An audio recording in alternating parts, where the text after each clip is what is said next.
Et j'ai donc le souvenir.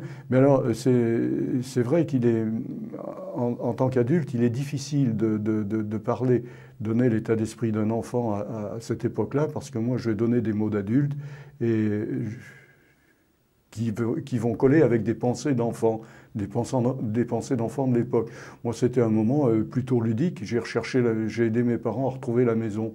Enfin, on a cherché. Finalement, on a pensé qu'on avait à peu près trouvé parce que il y avait plusieurs cerisiers dans le jardin et il y a un cerisier qui ressemblait étrangement au nôtre. Alors on s'est dit que ce tas de pierres, là, ça devait être chez nous.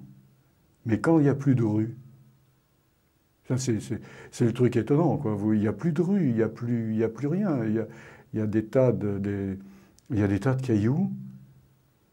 Et comment, à l'heure actuelle, quand on veut se diriger, bon, ben, il y a un plan, il y a des rues, c'est structuré, mais quand il n'y a plus de structure, d'ailleurs, je me suis toujours posé une question, comment on s'y retrouvait au Sahara, où une dune ressemble à une autre?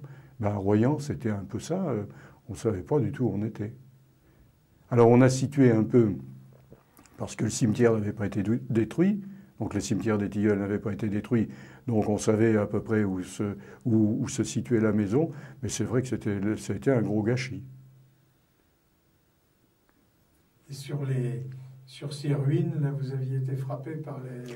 Ah oui, c'est vrai qu'il y avait cette chose qui était tout à fait bizarre, c'est-à-dire que des gens sont restés ensevelis sous le bombardement, et à l'endroit présumé où, en dégageant les décombres, on risquait de trouver un corps, il avait été posé des croix. Donc c'était quelque chose de tout à fait bizarre.